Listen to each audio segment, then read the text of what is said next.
God's great grace it is has brought us all this.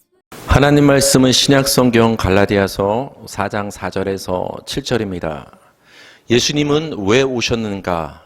라는 제목으로 하나님 말씀 전하겠습니다. 크리스마스 트리, 그리고 선물, 눈, 캐롤, 이 모든 것들은 크리스마스의 분위기를 만들어내는 요소들이고 단어들입니다.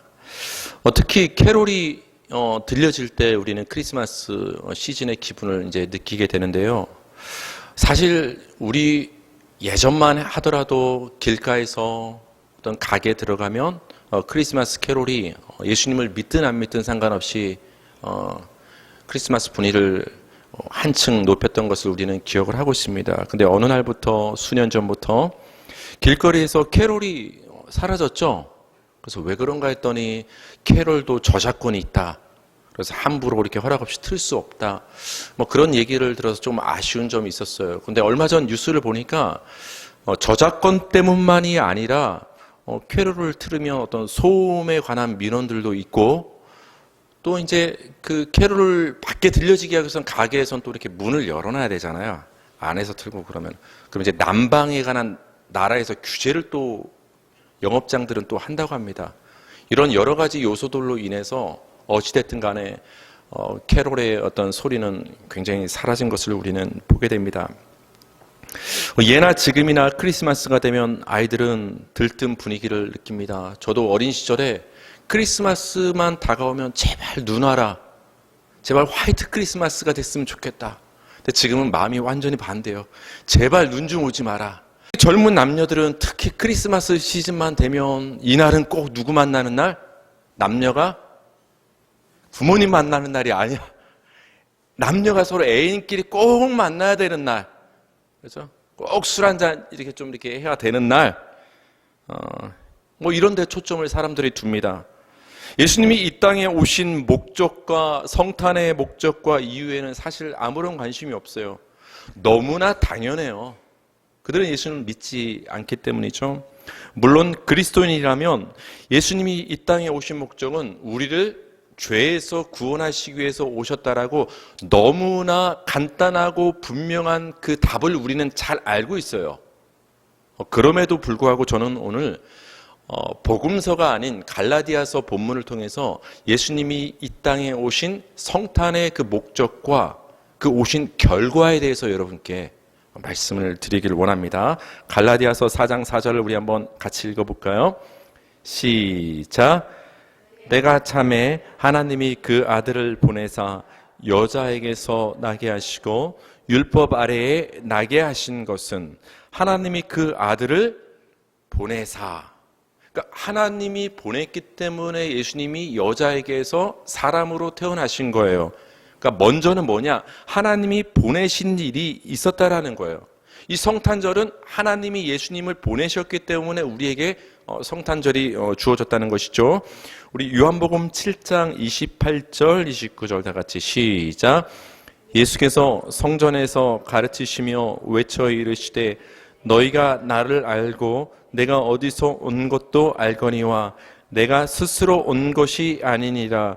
나를 보내신 이는 참되시니 너희는 그를 알지 못하나 나는 아노니 이는 내가 그에게서 났고 그가 나를 보내셨음이라 하시니. 그러니까 예수님이 말씀하시는 거예요. 내가 스스로 온 것이 아니다. 내가 오고 싶어서 내 뜻을 가지고 이 땅에 오고 성탄한 것이 아니라 내 아버지가 나를 이 땅에 뜻과 목적을 가지고 보내셨기 때문에 나는 이 땅에 왔다. 그러니까 성탄은 하나님께서 그 아들 예수 그리스도를 이 땅에 보내셨기 때문에 우리에게 성탄이 주어졌다는 거예요. 오늘 본문을 보면 여러분 이렇게 나와요. 하나님이 그 아들을 보내사 나게 하신 것은, 여러분 우리가 국어적으로 봤을 때 이거 무슨 말이에요? 나게 하신 것은 그 다음에 뭐가 나와야죠? 하나님이 아들을 이 땅에 보내서 나게 하신 것은 이러한 이유 때문이다, 이러한 목적 때문이다. 그렇게 이제 문장이 연결돼야 국어가 맞는 거죠. 실제 원문을 봐도 목적이라고 분명하게 나왔어요. 하나님이 예수를 이 땅에 보내서 인간으로 나게 하신 목적은 이거다라고 너무나 명확히 말을 해주고 있단 말이에요. 그 목적이 뭘까요? 5절에서 너무 정확히 성탄의 목적을 말해주고 있어요. 우리 5절 갈라디아서 4장 5절 시작. 율법 아래에 있는 자들을 속량하시고 우리로 아들의 명분을 얻게 하려 하심이라. 율법 아래에 있는 자들을 속량하시고 우리로 아들의 명분을 얻게 하려 하심이라. 이 이유와 목적 때문에 하나님 아버지가 아들 예수님을 이 땅에 보내셨다고 지금 말을 하고 있는 것이죠. 그렇다면 여러분, 율법 아래에 있는 자들을 속량한다는 게 무슨 말일까요? 사실 굉장히 낯선 단어들이 사용되고 있어요. 율법 아래에 있다, 속량한다. 우리가 일상에서는 잘 쓰지 않는 조금 종교적인 어떤 신학적인 성경적인 용어 아닙니까? 근데 예수님은 이것 때문에 이 땅에 오셨대요. 우선 율법 아래에 있다라는 것은 그 율법의 지배를 받는다라는 거예요. 율법 아래에 있다. 그것은 율법에 종속되어서 율법의 종이 되어서 그 율법의 지배를 받는 것을 율법 아래에 있다라는 거예요. 그렇다면 여러분, 율법의 지배 아래에 있다는 것은 구체적으로 그럼 무슨 말인가? 율법 아래에 있다는 것은 우리 갈라디아서 3장 10절을 한번 다 같이 읽겠습니다. 시작. 무릇 율법 행위에 속한 자들은 저주 아래에 있나니 기록된 바 누구든지 율법책에 기록된 대로 모든 일을 항상 행하지 아니하는 자는 저주 아래에 있는 자라 하였습니다. 너무나 자세하게 설명해 주고 있어요. 율법 아래에 있다는 것은, 율법의 지배를 받는다는 것은 율법의 저주 아래에 있다는 말이다. 여러분, 율법의 저주가 뭐예요? 사망이에요. 죽음. 율법의 저주는 죽음과 사망이에요. 그러니까 모든 사람이 율법 아래 율법의 지배를 받는다는 것은 그 결국은 무엇이냐? 결국은 사망과 죽음을 당하게 되어 있다는 것을, 그 상태를 지금 설명을 해주고 있다는 거예요. 왜 그러냐? 누구든지 율법책에 기록된 대로 모든 일을 항상 행하지 아니하면 그 율법의 저주를 그대로 받게 되어 있다. 여러분, 여기 단서가 굉장히 무서워요. 뭐라고 났어요? 모든 일을 항상 행하지 아니하는 자는. 여러분, 성경 말씀의 모든 것을 항상 행할 때 우리는 율법의 저주를 안 받아요. 그럼 제가 여러분께 질문할게요. 여러분은 하나님의 말씀을, 율법을, 모든 것을 다 지키십니까? 그래도 목사님, 저는 그래도 90%, 10개 중에 90은 지켰으니까 이 정도면은 양호한 거 아닙니까? 이 정도는 하나님이 받아주실 것 같아요. 라고 우리는 생각을 하지만 절대로 하나님은 그렇지 않습니다. 하나님은 온전하고 완전하신 분이시기 때문에 100이 아니면 하나님 앞에 안 돼요. 사랑의 하나님인데요. 아닙니다. 하나님은 공의의 정의의 하나님이기 때문에, 완전하시기 때문에 율법 100개를 우리에게 주셨다면 그 100개를 모든 것을 다 지킬 때 그때 하나님 앞에 설 수 있어요. 우리는. 근데 또 하나의 문제가 있어요. 모든 일을 오늘만, 한 달만, 10년만, 아니면 항상 세 번째 줄 보세요. 모든 일을 항상 행해야 율법의 저주를 받지 않는다.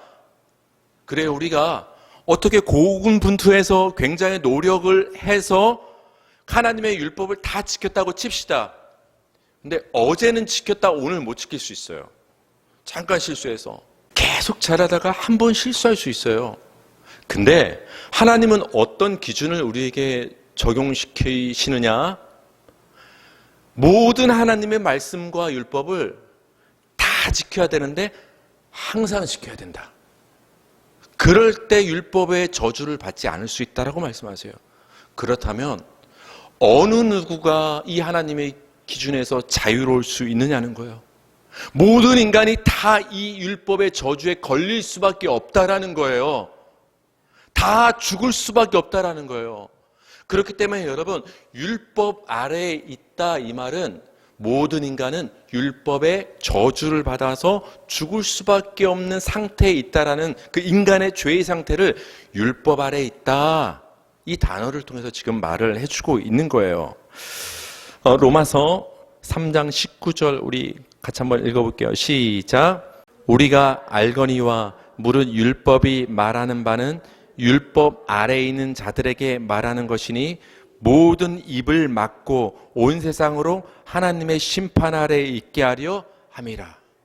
율법 아래에 있다라는 것은 저주 아래에 있는 것이다. 그걸 다른 말로 말하면 하나님의 심판 아래에 있다는 말이에요. 모든 사람의 입을 막아버린대요. 여러분, 하나님 앞에 할 말 있어요?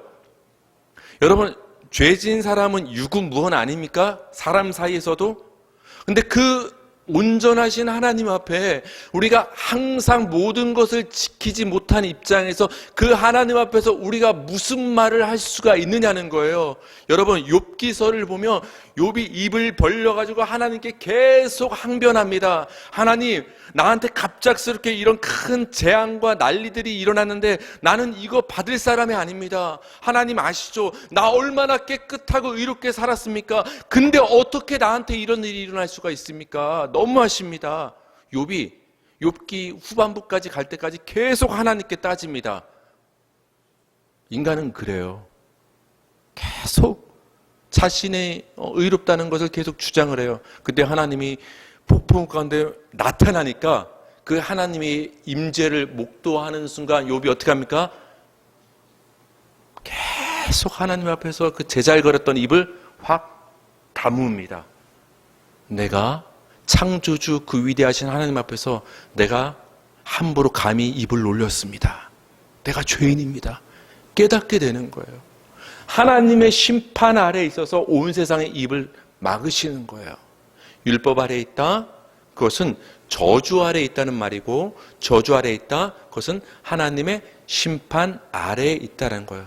한 사람도 빠짐없이 모든 인간은 그런 상태에 놓여 있다고 성경은 우리에게 말씀을 해주는 거예요.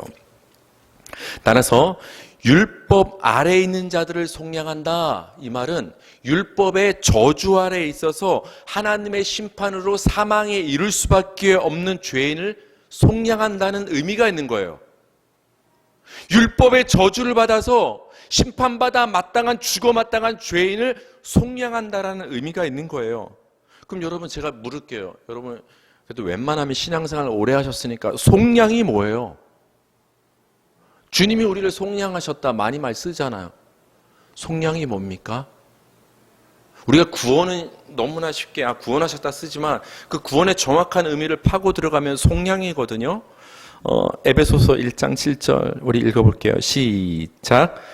우리는 그리스도 안에서 그의 은혜의 풍성함을 따라 그의 피로 말미암아 속량 곧 죄사함을 받았느니라.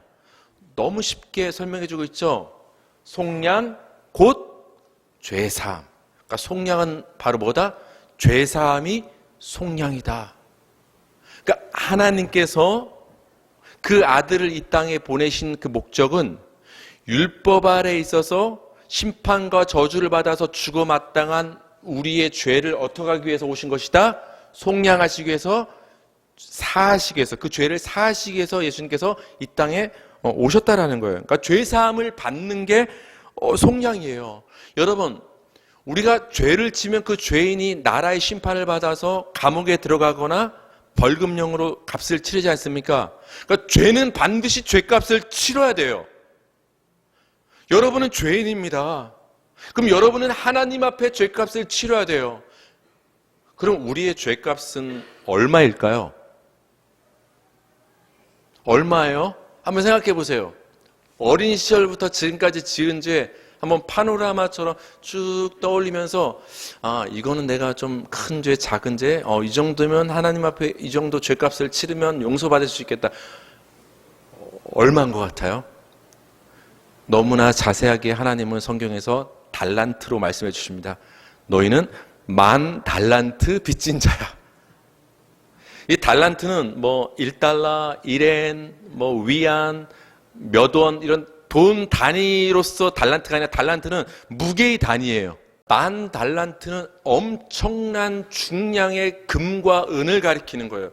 그걸 굳이 돈으로 환산하면 몇 조, 수십 조, 수백 조에 이르는 돈이에요.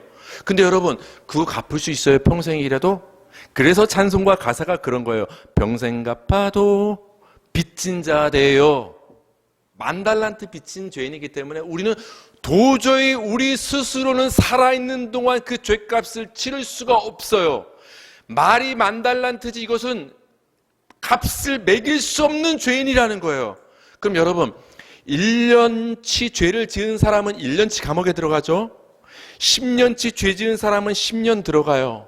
무기징역에 죄를 지은 사람은 무기징역 들어가요. 그럼 여러분, 우리는 10,000달란트 죄를 지었어요. 그럼 우리는 감옥에 몇 년 있어야 돼요?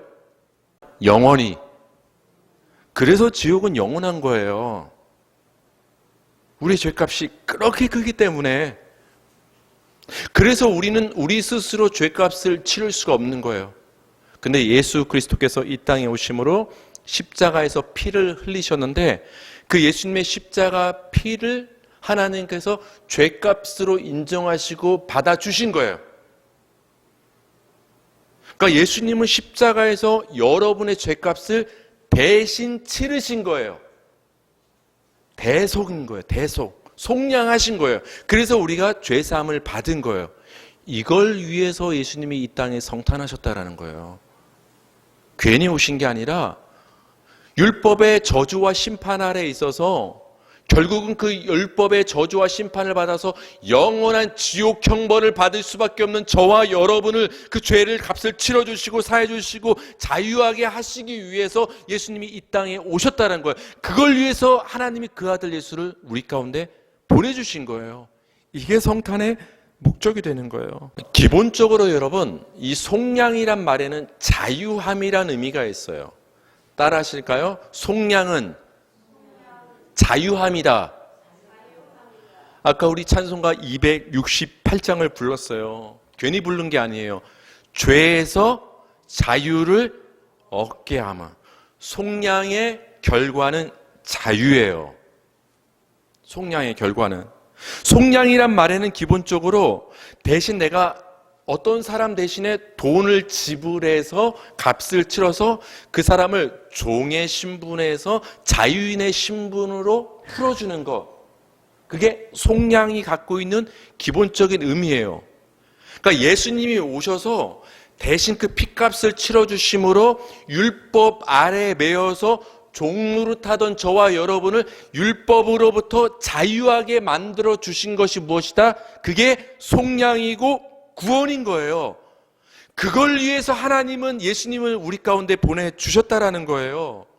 여러분, 모든 사람은 율법 아래에 매여서 율법의 종으로 살아가는 거예요.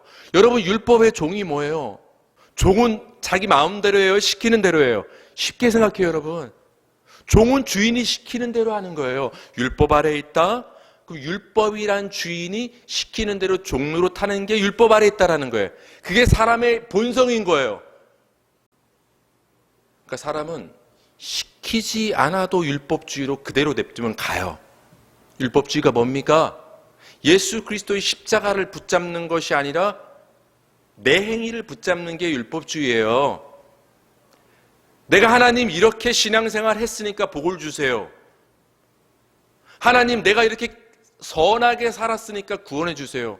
인간의 행위를 통해서 의로워지고 인정받고 그걸 내세우는 것이 율법주의예요. 근데 이게 모든 인간의 본성이라는 거예요.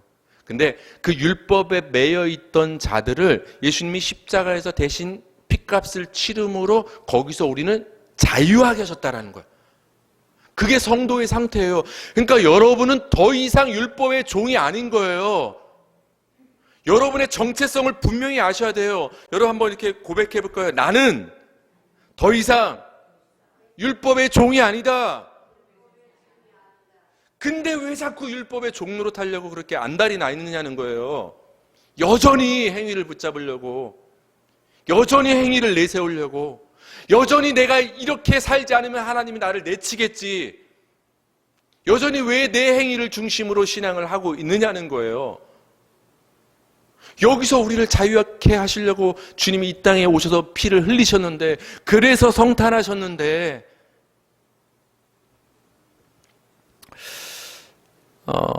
그래서 우리는 예수님이 이 땅에 오심으로 우리 핏값을 대신 치르고 우리를 속량하심으로 종에서 우리는 자유하게 된 거예요. 이것을 오늘 본문에서는 이렇게 표현하고 있어요. 이게 굉장히 중요한 표현이에요. 종에서 자유하게 된 그 신분에 대해서 이렇게 표현을 하는데요. 우리 갈라디아서 4장 5절. 율법 아래에 있는 자들을 속량하시고 우리로 아들의 명분을 얻게 하려 하심이라. 이게 결국이에요, 여러분. 하나님께서 율법 아래에 있는 자들을, 저주 아래에 있는 자들을 속량하시기 위해서 그 아들 예수님을 이 땅에 보내셨다. 그래서 예수님이 십자가에서 피 흘려 죽으심으로 우리의 종로로 타던 그 과거를 청산시키시고 우리를 어떻게 하셨다? 이제는 자유하게 하셨다. 그 자유하게 된 우리의 신분을 가리켜서 아들이 되었다. 이렇게 말하는 거예요. 그걸 좀 더 일반적인 얘기를 하면 하나님의 자녀가 되었다. 그러니까 예수님이 이 땅에 왜 오신 거예요? 여러분 뭐 만들려고? 여기 보면 아들의 명분이라고 써 있죠. 이 명분을 정확히 번역하면 입양이란 뜻이거든요. 원래 예수님만이 하나님의 독생자 아닙니까? 여러분은 하나님의 아들이 아니에요. 원래 자녀가. 하나님의 아들이 아니었던 자가 갑자기 내 자녀가 되면 그걸 어떻게 해야 돼요? 법적으로 입양해야 되잖아요. 여기서 아들의 명분이라 할 때 명분은 입양을 말하는 거예요. 예수 그리스도를 통해서 종이었던 세상의 자녀였던 여러분을 하나님의 아들과 자녀로 입양시키기 위해서 예수님이 이 땅에 오셨다. 그래서 예수님이 이 땅에 성탄하신 거예요. 여러분 아들 만드시려고. 아들에게는 자유함이 있는 거예요. 여러분 이제 머리로 한번 정리해 보세요. 성탄의 의미와 목적이 무엇인가? 하나님이 아들 예수님을 이 땅에 보내신 것, 성탄하게 하신 그 분명한 목적은 율법 아래에 매여서 종로를 타다가 그 율법의 저주와 심판을 받아서 영원한 사망에 처할 수밖에 없었던 우리의 죄를 속량하심으로 우리를 종의 신분에서 하나님의 아들의 신분으로 옮겨주시기 위해서 예수님이 이 땅에 오신 거예요. 그게 성탄의 목적이 되는 거예요. 성탄의 목적. 그래서 하나님은 예수님의 속량으로 아들이 된 여러분에게 증표를 주십니다. 그 증표가 뭘까요? 이제 아시잖아요. 너는 내 아들이다, 내 자녀다라는 증표를 분명히 주셨거든요. 로마서에서도 나오고 갈라디아서에도 나오는데 오늘은 갈라디아 성경만 볼게요. 갈라디아서 4장 6절 다 같이 시작. 너희가 아들임으로 하나님이 그 아들의 영을 우리 마음 가운데 보내사 아빠 아버지라 부르게 하셨느니라. 아빠 아버지. 이 아빠 이 말은 애가 부르는 거예요. 제가 우리 아버지한테 아빠 그러면 조금 징그럽잖아요. 그렇죠? 어렸을 때 부르는 거잖아요. 어리다라는 것은 그 아이의 행위와 상관없이 부모는 받아들여 주거든요. 물론 훈육이라는 것이 있지만 여러분 아이들을 대할 때 물론 훈육의 차원에서 조건을 걸지만 이 아이가 무엇을 했기 때문에 옷을 입혀주고 먹을 것을 먹여주고 내 집에서 자게 해줘요? 아니면 내 아들이기 때문에 딸이기 때문에 내가 책임집니까? 그게 아들하고 자녀 아닙니까? 그게 우리가 아들이라는 거예요, 하나님의. 그래서 그 증표로 하나님께서 우리에게 아들의 영이신 성령을 여러분 안에 다 보내주신 거예요.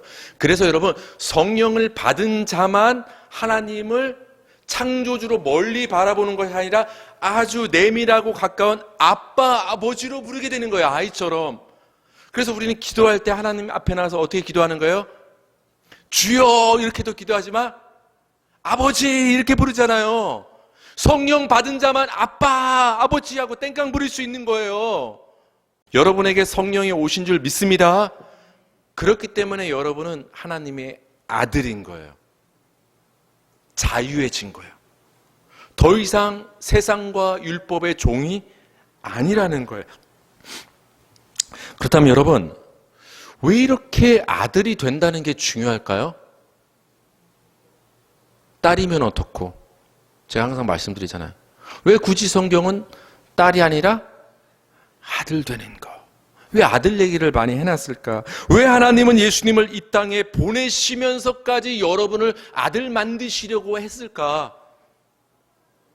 하나님이신 예수님이 굳이 이 땅에 오신 이유를 여러분 생각하셔야 돼요. 여러분 대통령이 어디로 움직여도 그냥 움직여요? 목적과 뜻이 계획이 있으니까 그것 때문에 움직여요. 다 정치적으로 계산하고 움직인단 말이에요. 근데 여러분 그 위대하신 하나님이 뭔가 일을 하실 때 그냥 하시겠냐는 거예요. 분명한 목적이 있으니까 그렇게 하는 거 아니에요. 하나님이 그 아들 예수님을 이 땅에 보내셨다, 성탄하게 하셨다, 이유가 있다라는 거예요. 이유가. 근데 그 이유가 뭐라는 거예요? 여러분을 아들 만드시기 위해서. 그 아들이 뭐가 중요하길래? 갈라디아서 4장 7절 우리 오늘 본문의 마지막인데요. 다 같이 읽겠습니다. 시작. 그러므로 네가 이후로는 종이 아니요 아들이니 아들이면 하나님으로 말미암아 유업을 받을 자니라. 아멘. 이거 여러분한테 하는 소리예요. 네가 이후로는 종이 아니다. 여러분은 하나님의 종이 아닙니다. 나는 하나님의 종입니다. 뭐 이런 거 표현도 좋지만 나는 하나님의 아들입니다. 이게 더 좋은 표현이에요. 하나님의 자녀입니다. 근데 왜 하나님의 아들인 것이 특별히 더 중요하고 의미가 있느냐? 아들만 유업을 주시기 때문에 그래요. 아들만. 여기서 아들은 생물학적으로 남자냐 여자냐 아들이냐 딸이냐의 문제가 아니라 대부분 여자잖아요, 여러분. 근데 여자인 여러분도 하나님의 아들인 거예요. 하나님의 아들. 아들이 왜 중요하냐? 아들에게만 하나님께서 상속을 주시고 유업을 주시기 때문에 아들인 게 중요한 거예요. 그러니까 여러분 결국 예수님이 이 땅에 왜 성탄하신 거예요? 여러분을 아들 삼아서 그 유업을 주시려고. 얼마나 좋아요. 얼마나. 그래서 여러분 아들의 명분이 중요한 거예요. 아들의 명분이. 아들만 유업을 받을 수 있기 때문에 종은 절대로 유업을 받을 수 없기 때문에 아들이냐가 굉장히 중요한 거예요. 우리 갈라디아서 4장 30절 다 같이 읽겠습니다. 시작. 그러나 성경이 무엇을 말하느냐? 여종과 그 아들을 내쫓으라. 여종의 아들이 자유 있는 여자의 아들과 더불어 유업을 얻지 못하리라 하였느니라. 지금 갈라디아 성경에서 바울은 계속 유업 얘기, 아들 얘기를 합니다. 그러면서 비유로 설명을 해주는데 여기 등장인물이 4명이 등장해요. 누가 등장을 하죠? 여종과 그 아들. 이거 누군지 아세요? 하갈과, 그렇죠? 하갈과 그 아들 누구죠? 이스마엘. 여종과 그 아들을 내쫓으라. 그러면 자유 있는 여자는 누구예요? 사라, 주인. 사라와 그 아들은 누구예요? 이삭. 그러니까 여기 여러분 4명이 등장을 하는데 모자 관계 사라와 이삭 그리고 종이었던 하갈과 이스마엘이 등장합니다. 근데 그 집안이 맨날 조용할 날이 없는 거예요. 이 아브라함이 이 아내가 2명이고 자식이 2명이니까 서로 막 이렇게 싸우는 거예요. 우리나라 대기업도 아들이 많으면 싸워요, 안 싸워요? 다 싸웁니다. 경영권을 두고서 후계자 자리 유업과 상속을 놓고 싸우는 거예요. 그러니까 어느 날은 사라가 와서 아브라함한테 속상하다 막 그러고 어느 날은 또 하갈이 와서 속상하다 그러고 누구 속만 문드러져요? 여러분 남자가 그렇게 힘든 겁니다. 남자 역할 쉬운 게 아닙니다. 어느 날 아브라함이 결단을 내립니다. 결단을. 어떤 결단을 내리느냐? 한 집은 집에서 내쫓아야 되겠다. 그래서 누굴 내쫓게 되느냐? 종이었던 하갈과 그 아들 이스마엘을 음식과 식량을 주고서 광야로 내쫓습니다. 그럼 여러분 이 대적자가 쫓겨나고 났으면 이제 아브라함의 유업과 상속을 이을 자는 누가 되는 거예요? 자유 있는 여자 사라의 아들 이삭이 상속이 되는 거 아니에요. 이것이 창세기를 보면 기록이 되어 있는데 갈라디아 성경에서 바울 사도가 이 얘기를 하면서 이건 이런 의미가 있다 설명을 해주는 거예요. 여러분, 남의 집구석 싸움하는 거 성경에 왜 이렇게 자세히 기록해놨을까요? 우리는 싸우지 맙시다. 아내를 둘 두지 맙시다. 둘 있으면 피곤해집니다. 뭐 이런 도덕적인 얘기를 성경은 하는 게 아니에요. 성경은 예수 얘기하는 거거든요. 예수 얘기. 여러분, 아브라함이 내쫓은 것은 종을 내쫓은 거예요. 하갈과 그 아들 이스마엘. 종을 내쫓은 거예요. 종은 유업을 받지 못하기 때문에 내쫓는 거예요. 누구만 유업을 받는다고요? 아들만.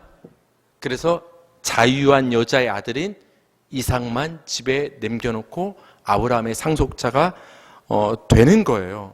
그래서 우리는 예수 그리스도의 십자가 피로 말미암아 이젠 우린 더 이상 종이 아니라 우리는 아들이 된 거예요. 우린 더 이상 이스마엘이 아니라 이삭이 된 거예요.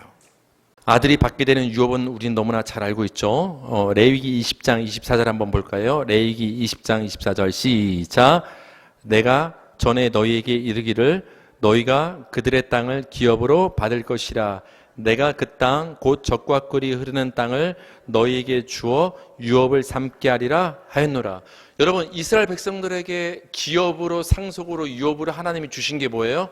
가나안 땅을 주셨단 말이에요. 그럼 여러분, 그 가나안 땅이 영적으로는 무엇을 가리키는지 알잖아요. 어디예요? 가나안 땅이 우리에게는?